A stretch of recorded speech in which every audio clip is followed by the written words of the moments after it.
Greetings everybody, it's Emily from Of Pages and Ink, and if you're wondering what all this weird getup is about, it's because today I am doing my book talk on The Night Circus by Erin Morgenstern, which has been on my TBR list forever, but I just never got it until Christmas when my cousin gave it to me, and I'm gonna take all the stuff off now because I just feel ridiculous. I do not have a review for this one, like on Tumblr or on my Goodreads, primarily because I still don't fully know how I feel about the book, which sounds really bad, and I feel terrible for that. I don't know. I guess it's because I was expecting it to be something that it wasn't, again, which I need to stop assuming things about books, because I hate it when people assume things about me as a person. So this is kind of, it's not the formal book talk, it's just I talk about the things that I had read and how I feel, and maybe I can figure out, maybe I'll just end up rambling for a couple minutes, so please bear with me. But, yeah, so I did give it stars on Goodreads, and I gave it 4 out of 5, just because as imaginative and as beautiful as the world was, I didn't really feel all that much like connected to the story. I didn't really, the only character that I really connected with and really cared about, well actually two, what happened to was Poppet and Widget. That's about it. And the whole story was, I mean, it was about them and everybody in the circus, but it was like focused on Celia Bowen and Marco Alistair? Yeah. So I don't know. I guess I just didn't, I also feel like we only get glimpses, like the synopsis of this story, if you haven't read it, is there's a circus, and it's only open at nights from dusk until dawn, and then it's closed for the rest of the day. And there are these two illusionists who, as children, are contracted into this challenge, this game. Without really much information on what's going on, their two teachers were the ones that kind of brought them into it. And so the circus, spoiler alert, not really, kinda, is the circus is their I don't want to say fairground, but it's their arena, basically. And what I thought this was going to be was a little more competitive, a little more magical, and I mean, in a way it was, because like all of the acts that are in the circus are just not normal, you know, they are very, very magical. But the problem I was having, I guess, was just that, you know, when you're in a competition, you're expecting not necessarily collaboration, but like retaliations. So like one person does one thing and you try to one-up them, and they were basically doing the whole thing for each other, and not as competition, but to impress the other one. So like from the moment really that they were, not from the moment they were involved, but like when the circus started to become a thing, and they started to realize, hey, this is probably where we're supposed to be doing this competition, this challenge, that, you know, they just started doing things for each other, which was cute, but at the same time, it just, I don't know, the whole chemistry between them was, it felt like it was, trying to figure out how to word this, so my brain is like stuttering, it was kind of like camera flashes, different moments, like we were flipping through a photo album. So there's this moment, where they really, for the first time since she like auditioned to be in the circus, they really interacted. And that's when Celia kind of realizes, hey, this guy is my opponent, because they don't know who, well, Marco knows because his teacher didn't necessarily tell him, I don't think. He might have like outright told him, but her father, Celia's father, did not, and that was her teacher. That was who got her involved in everything. And, you know, so she didn't know. And when they first really interacted since she auditioned, that's when she realized it. And then there's like another moment between them where they're at a party, and they talked a little bit, and then at the end of the night, he kind of gives her a tour of the house that he's living in, which is the proprietor of the circus. It's his house because Marco is his assistant. So he shows her around, and they have this magical, tour of the house. And then there's another moment where they talk behind a statue, and she's like, I don't know about this, and he ends up like kissing her in the ballroom, but making everybody forget about it. And then there's another moment, so there's just moments, but you don't really see much interaction beyond that. And I almost feel like short moments don't make a relationship, or short moments don't well, then again, it's the small things sometimes that can really can really show. Sorry, I'm like moving my train because this is a tailcoat that's got a tail, so I'm like moving it. But I don't know. I just feel, I guess, like their chemistry was off. Like the relationship that I was more invested in was Bailey and Poppet, which is not the purpose. I do really like a lot of the circus acts. I do wish that we could see a little bit more of them, or I don't know. It wasn't as grand in my brain as it probably was in theory. And there was actually quite a few moments in the book where I was just like, this is dragging on a little bit. Can we pick it up from here, please? And I had to read ahead a little bit just because it was conversation about things that weren't really integral to the story, and I was just like, alright, moving on. Granted, there wasn't a whole lot of those moments, but there was enough that I was just like... So, the other thing that I liked, but at the same time I know it would bother other people, and it did kind of bother me a little bit, was this book does like to jump between time periods. It starts when the story starts, and then it jumps forward to when Bailey's involved. Then it jumps back, and then jumps forward, and jumps back, and then eventually it gets to the meeting point where things start to overlap, and then it becomes the present, and there's no like jumping back and forth as much.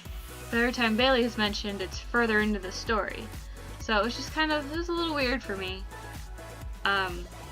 Normally it doesn't bother me, and for the most part it didn't, but there were times where it did. I really like Poppet and Widget. They're adorable twins that, aren't necessarily exact opposites, but they're also not all that similar.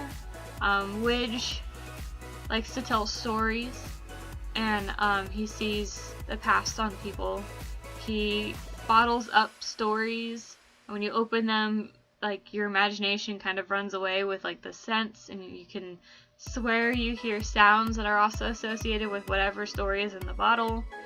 And he likes to eat food a lot, and he likes to go straight for the top in the cloud maze, whereas Poppet can see the future written in the stars, but it's not as clear cut as she would like, and she tries not to look at them, so she's like suppressing her gift in a way.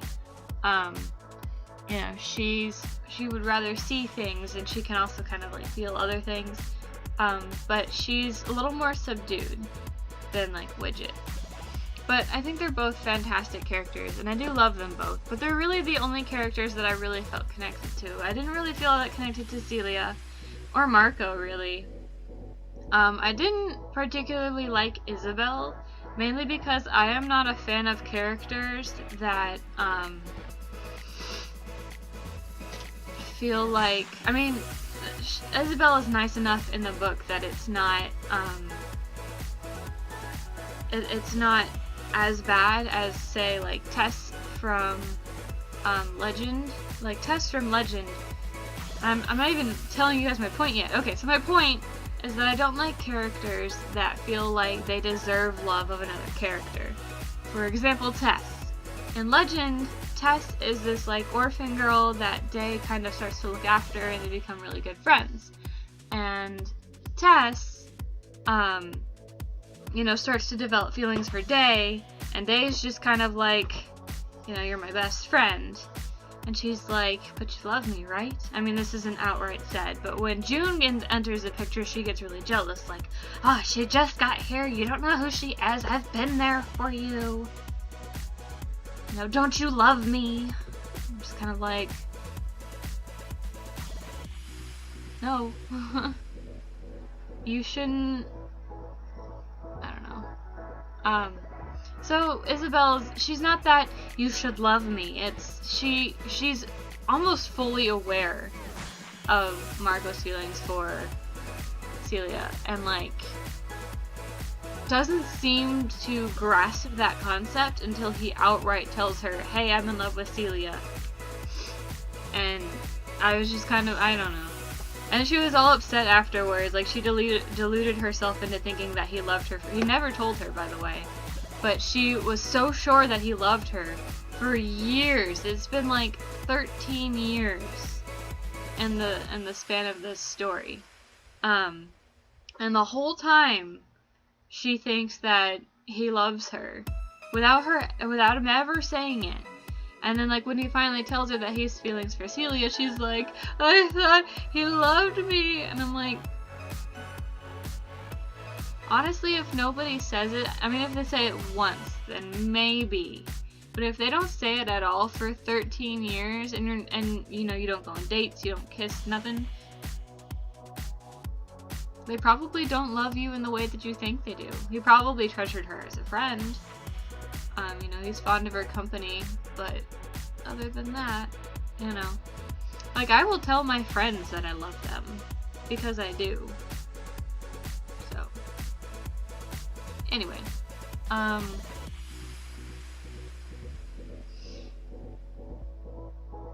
to think of other things to talk about. I really like the concept of reavers. I loved all the clocks. I don't think they're actually, well, I guess they could be, since I don't think they're actually like manageable to create like these intricate clocks in like a small space. Granted, this clock is probably about as tall as my bedroom, but I'm talking because he also made like, not miniatures, but like he made smaller clocks that were just as intricate, and like I'm not sure that would work because he's not magic, he's normal. But and the ending was a little, I mean, it was a good ending. I'm not gonna try to spoil it too much, but it just seemed easy, if that makes any sense. I do love the magic, I do love the idea. And I'm pretty much obsessed with anything black, white, and red. I saw the striped ribbon at where I work, and I was like, I should get that and give it to Kira, and Kira can make me a Night Circus bow, because that would be pretty cool. But, yeah, so I'm still talking to you guys about it. I'm still on the fence of how I feel. So I'm just going to leave it 4 stars. I'm not going to write a review. Maybe one day I'll read it again and be like, yes, that was good.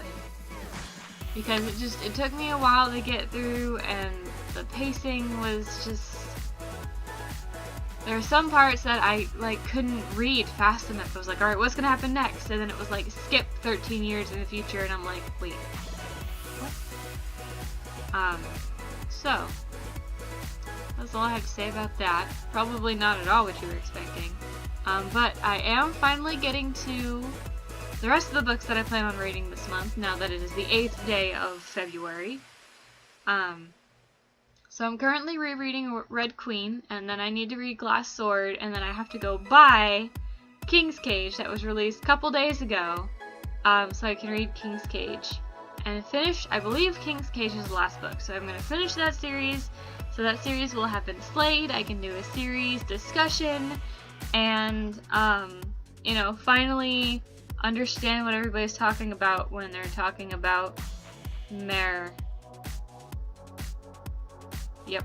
I mean, I know who Mare is, but apparently she's, like, imprisoned by the end of the second book. Also, I want to know the fate of Maven, because Maven and I have some issues. If you've read the book, I'm pretty sure you know what I'm talking about.